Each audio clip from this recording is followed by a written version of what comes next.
Yeah, welcome to MMA Grind, UFC 307 main event recap. Alex Periera versus Khalil Roundtree. I'll break down the fight, just recap it, and what an unbelievable display from two warriors. Essentially a striking match, a kickboxing, Muay Thai style match. I mean, there was some elements of Muay Thai in there. Obviously, Khalil trained in Thailand for a couple years. Alex Periera, a legendary kickboxing champion in his own right, two-division Glory World Champion, two-division UFC World Champion, now with his third title defense in 7 months, breaking a record. I think it was John Jones and Ronda Rousey was right there. I think Ronda Rousey had the record before. That's 7 months. 7 months, 3 title defenses. Unbelievable. Fighting basically every other month, every 2 months. And that's crazy. Just to say, this is a champion that the UFC fans and everybody needed. I mean, that UFC needed as well. He's so marketable. Chama, you know what I mean? He's such great spirit, great energy with him. He has that mystique to him, that stone face, Easter Island, you know what I mean? Like, just amazing. But what an incredible performance. And shout out to Khalil Roundtree, who just showed unbelievable heart, determination, never quit on himself, and no matter what. And actually, he took the first 2 rounds. I was watching the fight. I was actually at King of the Cage. I went to King of the Cage in San Bernardino, and because we had a guy from Engage Combat, shout out to Engage Combat in Redlands. My cousin trains at that gym, and so the whole team was basically out there representing and just, it came out to support the fighter, and he actually got a win. But they were fighting at the exact same time. So I was trying to get out of there. We were like sitting there like, let's try to get out of here so we could see the whole main card at least, but it just wasn't happening. So I ended up watching the main event live off a phone. I just watched it on a phone, ESPN Plus app, whatever, and I ended up watching it there. So I was on the edge of my seat, just sitting there, just going crazy because Roundtree came out firing, guns blazing. Oh, one more thing. Shout out to Doughboy from T-Plug in San Bernardino, East Street, for hooking up the tickets. And shout out to my cousin, Nick Dogg from Choker Tap, Silk Screen, for hooking up the tickets. It was a great night. All of us, we're all there, cousins and everybody, and just the whole team, Engaged Combat team. It was nothing but love out there. Going out, it was fun. It was so much fun that night. But back to and Rampage Jackson was there. Rampage, shout out to Rampage. He was, always been a great ambassador to MMA and King of the Cage, obviously. If you want to go back to the old school Rampage, high socks, gangster style, Cholo style, when he fought Marvin Eastman back in the day. No disrespect, Rampage. I know you don't like people to bring up your losses, but you did get to redeem yourself in the biggest stage in the UFC. So on the biggest stage, so you were able to do that. But they inducted Rampage Jackson to the King of the Cage Hall of Fame, which was pretty cool. That was pretty awesome to see. Well deserved for sure. And he was there early. He was there when they were still having the fights with the pads and headgear on, because there was like 30 fights or something like that. Kind of six or so or amateur fights, and the rest were all just professional MMA fights. So it was a great night of fighting. It was fun. It was a lot of fun. If you guys ever get a chance to check out a King of the Cage show, I highly recommend it. But back to the UFC 307 main event. Khalil Roundtree, I picked Alex Periera to win first, second round knockout. I was thinking second round because usually he's a slow starter, kind of just downloads the data, sees what's up. Obviously, he has a little bit tougher time against southpaws. Khalil Roundtree, his main advantage that I had said even in my breakdown was that his speed. Speed kills, speed's power, and Roundtree was putting together. When I like what he was doing a lot of was he was blitzing in, using a lot of energy, obviously, because, he kind of gassed himself a bit. But I like how he was doubling up on that straight left. You come in with that left, just come flying in real quick, just boom, boom, come in with that left, and leave it there for another one. And he was landing that one. He was landing pretty regularly in the first 2 rounds, especially the first round. He came out and he was landing on Periera. Periera looked like he was kind of like, I don't want to say worried because you never see with his stone face, with his Easter Island face, you can't really tell. I'm sure he's a great poker player too, because you never know when he's hurt, you never know when anything's up, because he kind of just keeps coming forward, composed, always in your face. And, Roundtree did a great job. He used his speed, he used that advantage. I think I would like to see a little more kicks from Roundtree, especially to the body. There was visibly a body kick that was, I think, in the 3rd round that you could tell Alex Periera did not like that. He went up against the cage, he backed up and just kind of just lay there for a second and then came back. I was even kind of right there surprised that Roundtree did not try to jump on him. I know Periera's always dangerous, But like up against the cage, I think that's your best bet against Alex Periera. You know, if you get him on the cage, you could kind of let loose, and all he could kind of do is like he did it against Yuri. You know, he was able to land a short combo. But I felt like that was Khalil's best opportunity there. That and the knockdown, which you get to in the second round. So, so Khalil came out strong, guns blazing. Alex Periera, a little tentative, but he was throwing that lead leg kick, low calf kick, you know, because like I said, southpaw, so he's not throwing the same kicks, you know, with his strong leg. He's throwing it just with kind of like a jab, little fillers. And his jab, that was unbelievable, you know, in that fight. Like Alex Periera just busted up and mangled Roundtree's face. Like, I mean, he's unrecognizable after that. You know, after that fight, he was so bad. It's good to see him healing up. Eyes still busted. I mean, nose got busted. I think he kind of went in with a little bit of a nose injury. You could see he had a bump or something on there, like maybe he got in training. But his whole eye was barely, it was almost hanging out of his head right there. Nose was just dripping blood. Eye, I mean, was shut. And that jab was just amazing. We're not talking a normal jab. We're talking a freaking Alex Poetan, hands of stone type jab. You know what I mean? He's got bricks on his hands. His bricks are, you know, his hands are bricks. And he was just landing that jab kind of over and over again. He was, like I said, he played it a little safe. Even though he opened up, you know, kind of threw like a flying teep towards Roundtree, which Roundtree caught, you know, and just sashayed it away. And Alex Periera fell down, you know. So it's kind of like, you know, like, that's shout out. Like I said, both of these guys were really defensively responsible. Like Khalil was super defensive. Like he kept a high guard, came in, like I said, gun blazing, but his hands were always up. Like I didn't really see too many left hooks, like the patented left hook land for Periera. A few of them here and there, but it was mostly the jab in the right hand. And the leg kicks, I think they started to take its toll a little bit. Like Khalil checked a couple here and there. He started throwing more kicks himself, probably in the second, third round. But I think that first round, the first couple of rounds, I mean, Alex Periera was a little bit more tentative and not really pushing the issue too much. He was pressuring. He was coming forward with his little jump hop, you know, pressure. He kept coming forward. And, you know, and Khalil was just kind of timing that for that blitz and just boom, boom, boom, throw a quick combo and land that left. And he landed a lot of actually rights as well.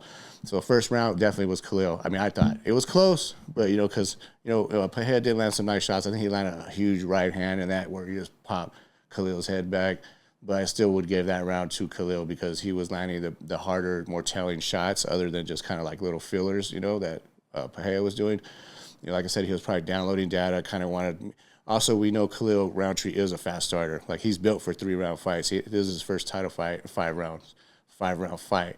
Periera's been doing 5-round fights already, and he fought at altitude last year against Jan Blachowicz. They went 3 rounds, and he got a little tired of that, but he actually finished stronger than Jan did.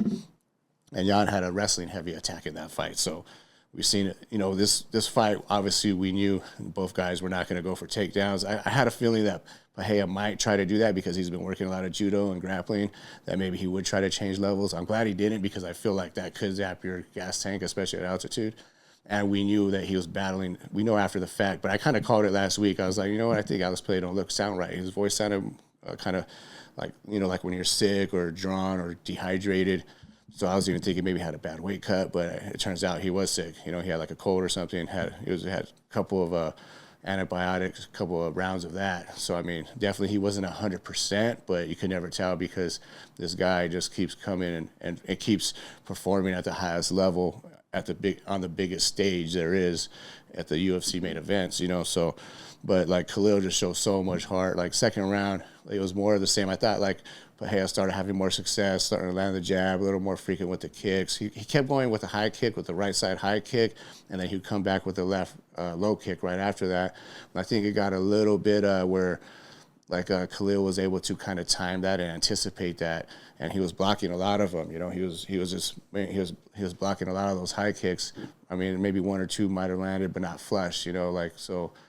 And then so towards the end of the round, Periera throws a high kick and goes straight over Khalil's head. He's a shorter opponent. Is a little off balance. Khalil comes with a right hand. He kind of steps in and just dips with the right hand. Kind of hits him maybe like around this part, almost like a ridge hand. But he drops Periera for a second. It's like, oh, shit, everyone's shitting. But, oh, no. Like, you know, but he gets right up, regains composure immediately. I feel like Khalil could have maybe jumped on him at that time. But the way, as quick as Alex got up and started marching forward right away, maybe he thought maybe he wasn't hurt. You know, maybe he was just off balance. So that's why he didn't jump on him. he didn't want to put himself in danger as well. But later on in that round, because that was towards the end of the round, maybe a minute and a half left, Periera kind of regained composure and kind of was like not taking over, but still kind of doing his thing, peppering him with shots. And then Khalil lands a freaking flush head kick on him, on Periera, and Periera just eats it, dude. Just like, boom, just eats it, keeps marching forward, keeps doing his thing like nothing, like thank you, may I have another type shit, you know. And I don't understand how he eats these shots. And just, like I said, his chin at 205 is godlike compared to what he had at 185, you know, when he was depleted, not taking anything away from Izzy, perfectly timed right hand as well. That was a perfectly timed shot where, you know, he's seen that hole from their first fight in the UFC.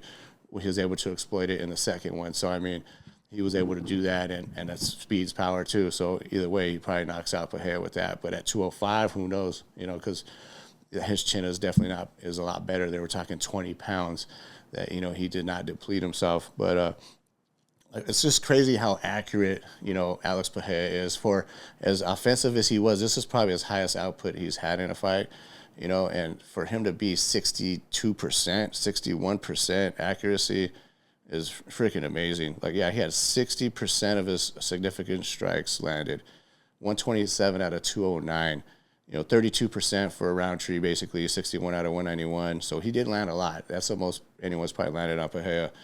And 61% total strikes for, which pretty much everything significant that Periera lands. We're talking 2 strikes that were a difference from total strikes and significant. So that just shows how accurate it is. Over 60%.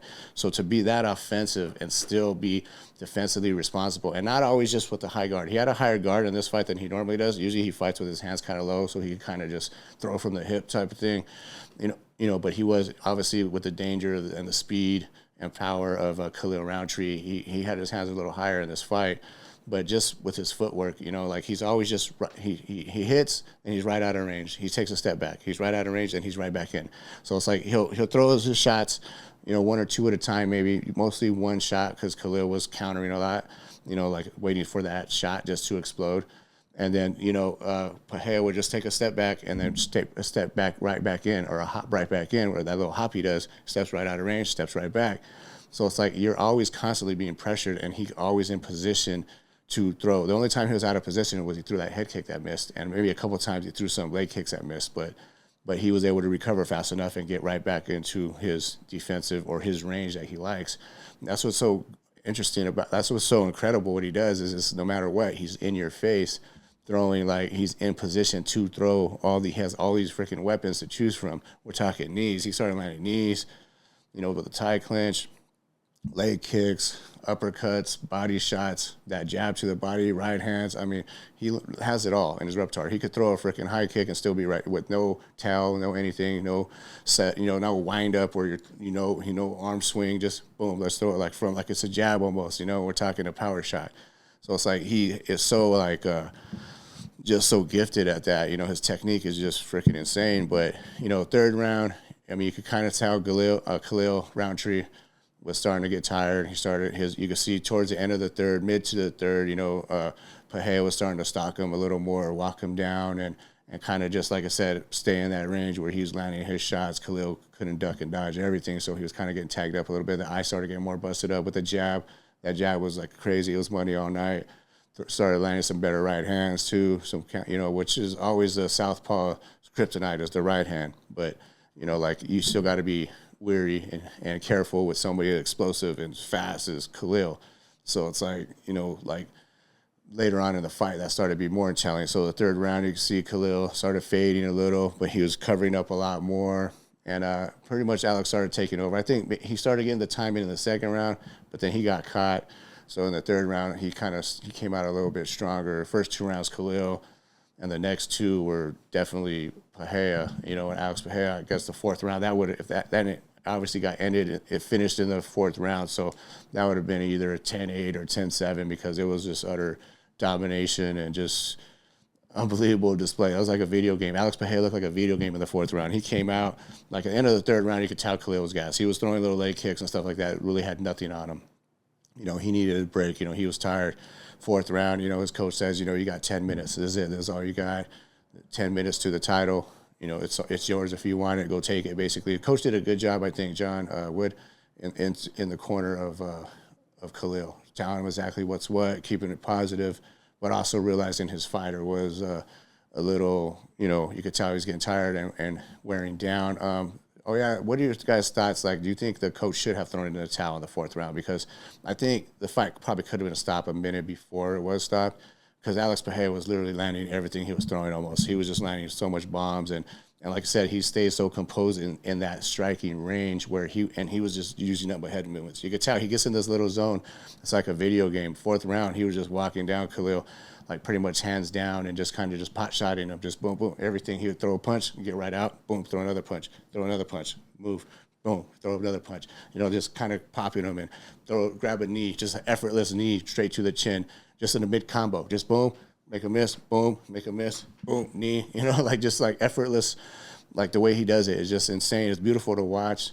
Amazing display of heart from Khalil and amazing display of technique from Poatan. And he spars so much. If you watch his sparring, on his channel, he's constantly sparring, and you see him do that all the time, where he's just in and out, boom, boom, just head movement. And we're talking about professional heavyweight boxers he's doing this to.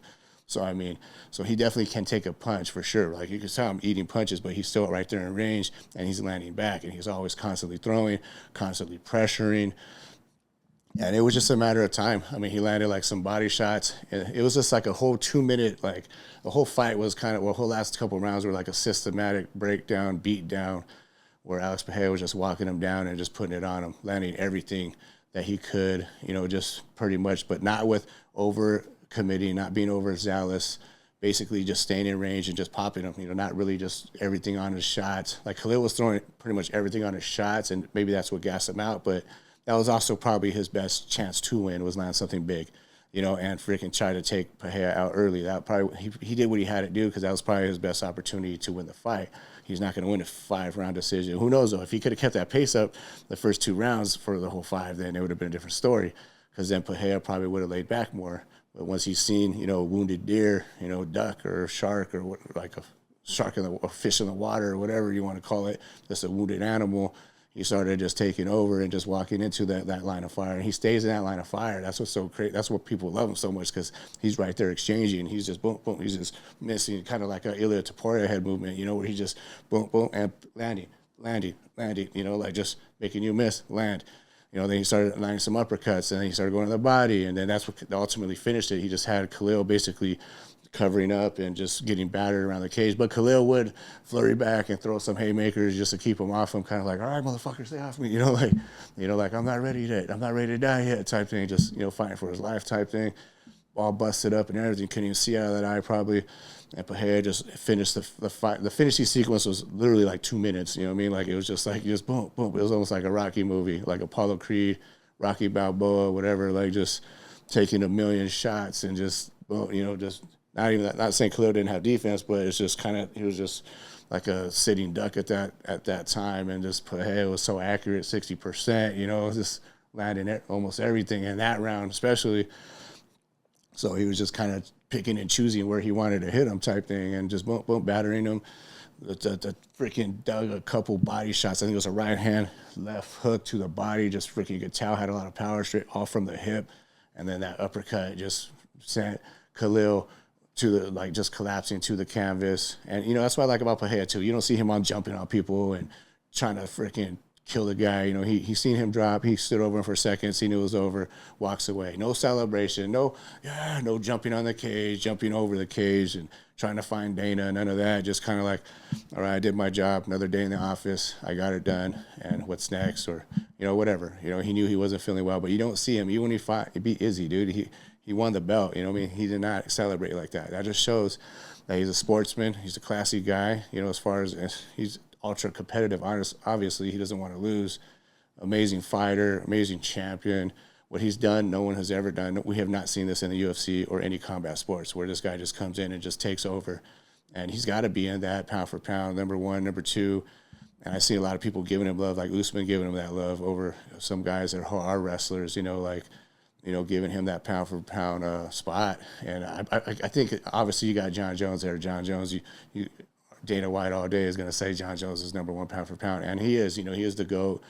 But I think pound for pound means a little more than just GOAT. Obviously, it's a made up type of topic, but at the same time, it's like just it kind of shows you're active, you're doing it, you're making guys fight your fight. Everyone says, oh, he hasn't fought a wrestler, he hasn't fought this. Jan wrestled him for 2 rounds, and he still found a way to win. It was a close fight, but he was able to do that. I think that should have checked that box, at least that he can survive just being taken down, his back taken and put in danger, and still come back and win the fight. He didn't finish that fight, but if that was a 5-rounder, who knows? It could have. It was trending that way.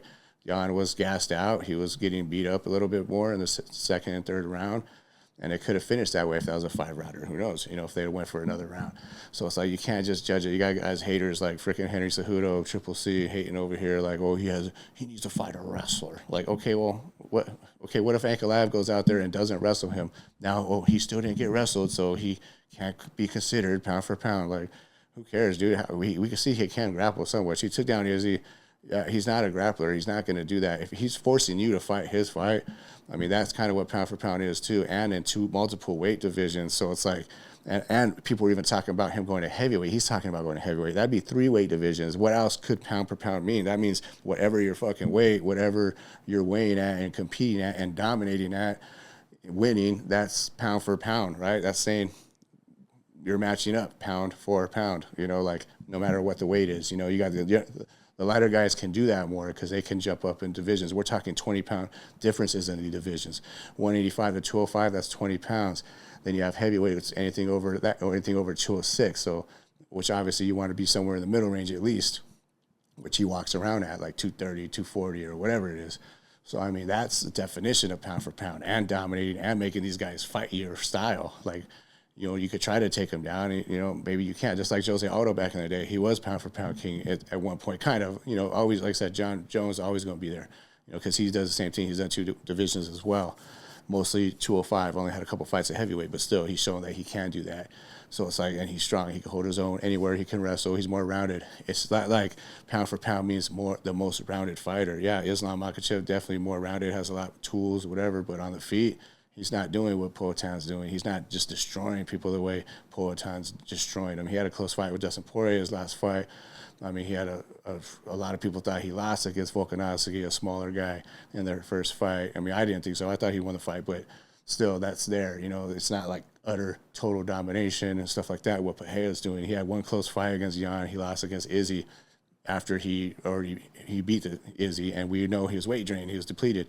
I'm not making excuses. Like I said, Izzy put on a hell of a show. He recognized where his strengths were, where he could capitalize, and he did. But I'm just saying, like, pound for pound, I mean, like, well, he has to fight a wrestler? Why? What does that mean? Like, wrestling, like, maybe this is a new era. Just like when jiu-jitsu was basically king for so long, that martial art was kind of the most important one you had back in the day was jiu-jitsu. Then wrestling came along and were able to stifle a lot of jiu-jitsu attacks, and they have better takedowns, and we're able to just stay on top and out of danger.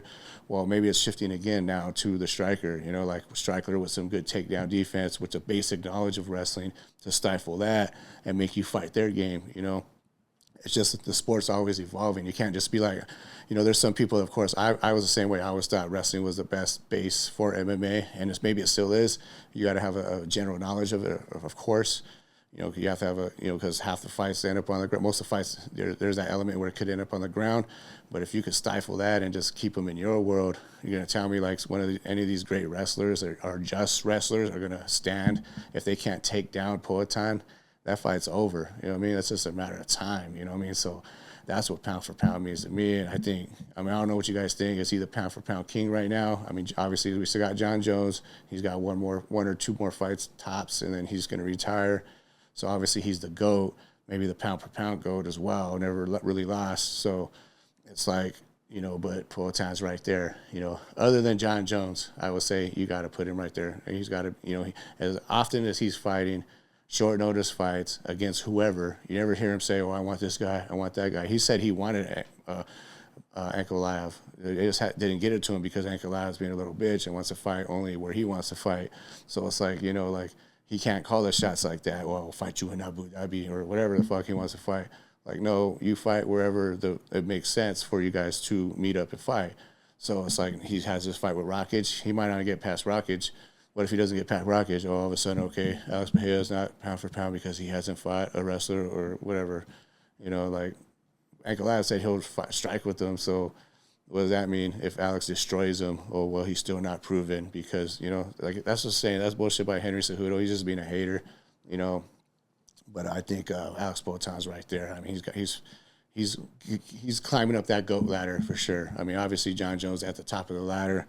I mean, we have other guys who stuck around too long, like maybe Anderson Silva's, even Jose Aldo, like who's basically everyone's saying, I didn't watch the fight yet, so everyone's saying that he got robbed and basically held up against a cage like Merab did, but did more damage, you know, which, like, I'm all for yellow cards, you know what I mean? When people are just stalling the fight and just holding you against a cage, not doing any damage, not trying to win, just hold you there so you don't hit them, basically, you got to start getting yellow cards out there. You got to start attacking their purse. But, like, man, okay, you think you're winning, you're not. You know what I mean? All you're doing is holding this guy.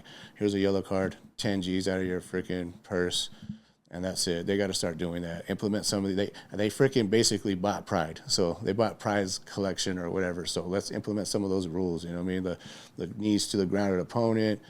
That would change the game up. I'm not saying soccer kicks. Don't bring that shit back because that's pretty crazy. That's just taking it like to the street right there. You know. But I'm saying yellow cards. Let's do it, man. Stalling is bullshit. We got 5 minutes. We don't have the 10-minute rounds even though they had in Pride in the first round. You know, we have 5 minutes to make stuff happen. And if you're spending 3 minutes just holding the guy against a cage, not doing any damage, just so he don't hit you, that's bitch shit. You know what I mean? You're losing this fight. You know what I mean? All you're doing is holding the guy so he don't hit you, you know, because you know you're in danger. And we're talking a 40-year-old Aldo. You know, yeah, he's an MMA legend. This guy don't even deserve to be in the cage with him. Aldo should have been fighting like the Figgy and the Figgy winner in his next fight. I can't remember who he's even fighting. You know, he should be fighting the top guys. He's already beat a lot of the top guys. Give him the Dominic Cruz fight. Let him, and then another fight after that if he gets past Cruz and for the title eliminator. You know, let him ride out. He's only lost to elite guys until this guy. You know, until a guy who just wants to hold him. So I have to go back and watch this fight. But everyone's screaming robbery. Like Aldo did not deserve to just be held up against a cage. Like, should not be able to win a fight that way. But that's a whole nother video, whatever. Let me know what you guys think. What's next? Ankalaev seems to be what's next. Alex says he wants to take some time off because he was sick, he was injured, but I already seen him back in the gym. Like yesterday, he was already sparring or showing someone. That's the thing. He spars so much as well. It's like that's what gave me a little bit more confidence in him. Like that, Khalil, as fast as he is, and obviously sparring is not the fight, but you know he's seen so many different types of fighters and boxers and everything. So I felt like it's not like something he hasn't seen before, you know? So, I mean, yeah, let me know what you guys think. What's next? I would like to see Tom Aspinall or John Jones against, I think Conor McGregor was calling out for John Jones against Pereira. I would love to see that. And not even a shout out, but just like a couple fingers to fucking Jamal Hill for doing the whole, I look like, I don't know, he was trying to stuff something in his mouth. I don't know, supposed yawn. That was anything but a boring fight, so that shit was kind of stupid. I shouldn't even mention that shit because why should that go viral? That just looks stupid. You know what I mean? Like, okay, dude, you're the only one. The crowd's going wild. You're the only one acting like you're not entertained. Oh, you're not entertained. You're not entertained by that shit? Man, get the fuck out of here. You're watching the wrong sport, dude. Get out of the crowd. Go watch something else. You know what I mean? Go watch tennis or some shit or whatever the fuck you think is exciting because that was some bullshit, but whatever. Fuck him, and we'll see if he can even get a win to get back to the top or two. I mean, I like Jamal Hill, but you do shit like that, it makes you like a little bit more likable, you know. So what it is. We'll see. I would love to see John Jones match up Tom Aspinall if he decides to move up. Tom Aspinall, of course, is a freaking dangerous and horrible matchup for Alex Pereira because his boxing is so good.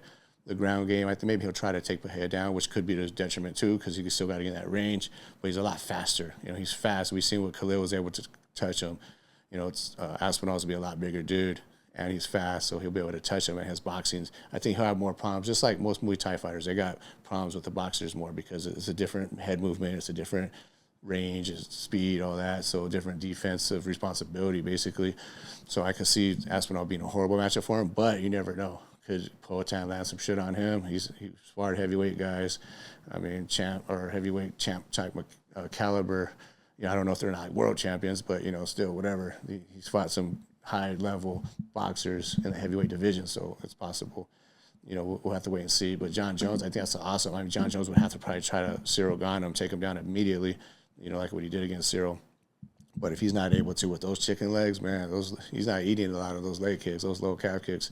John Jones will be crippled real quick in that fight, and on the feet for sure. I mean, they're both about the same height. I mean, John Jones obviously will still have a reach advantage. He's got that wingspan, but I could see Poatan picking him apart and destroying him if John Jones don't get an early takedown and ground and pound him. So that'd be interesting. But I know they're cool also. I mean, so who knows if Periera would even want that fight. He kind of backed off the DDP fight because he trains with Sean Strickland. He don't want to step on his toes. He knows Strickland's next for Dricus, so he already kind of backed off of that, which I'm happy to see because no one wants to see a depleted Poatan. We like him at 205, where he's the strongest, where he's the best in the world. And, let me know what you guys think. Who's next for all these guys? And shout out again to Khalil Roundtree, amazing heart, warrior spirit, never quit. And sky's the limit for him as well. He loses nothing. His stock's rising on this one for sure. And, that's all I got. Like, subscribe.